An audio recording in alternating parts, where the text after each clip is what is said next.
My name is Cindy Reinhard. I'm 31 years old. I'm currently a superintendent with Grant Creek Excavating. I've been with the company for 10 years this spring. We do work everywhere throughout the city of Missoula and surrounding areas. My responsibilities are in the residential work, so that's a lot of the smaller homes, apartments and condos that you see popping up all throughout the older neighborhoods of Missoula. And I also manage bigger high-end homes in more remote areas in the outskirts of town. To be honest, I came into excavating pretty blind.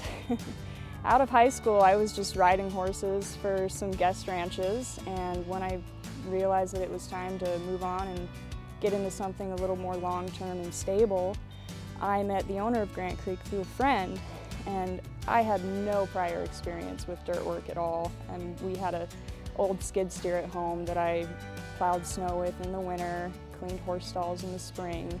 And so he took me in and taught me the trade, and I took a chance on something that I knew nothing about, and I stuck with it, and it's been extremely rewarding. For me, when I started operating more after a few years in, and I proved myself on the ground and I took more of a leading position, then I had younger people coming in and working with me on projects, and then I was teaching them. And I learned that I really enjoyed teaching, getting hands-on, showing them what I know, and then watching them enjoy it too. My biggest achievement, honestly, is just the skills that I've gained from it. Has helped me so much in my personal life and my independence.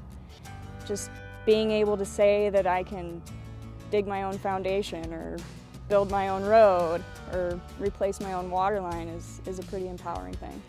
My responsibilities as superintendent is to oversee these projects from start to finish. So I go in and I learn the project, I evaluate the site, its conditions, and then I place the equipment, the parts needed, and the individuals best suited for the project. A huge aspect of my role is to set my team up for success and be there to help solve any problems that I can when things don't go to plan. A lot of our big custom homes can be very, very unique. Multiple structures in the build, multiple phases, and the underground can get really, really complex. And that's the fun part. I mean, water lines, hundreds of feet of water line, very complicated septic systems, big French drains, and that's what the public doesn't get to see very much. They see an end result and not so much the work behind it, and that's my favorite part, is seeing all the pieces come together. Wonderful.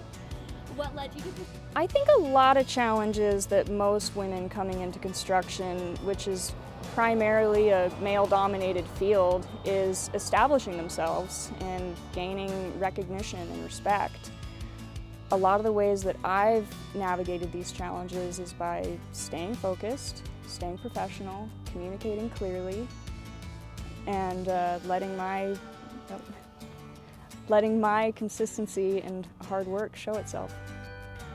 Women in Construction Month, to me, I think is a great way to encourage young women to broaden their horizons and recognize that they're not limited by traditional expectations.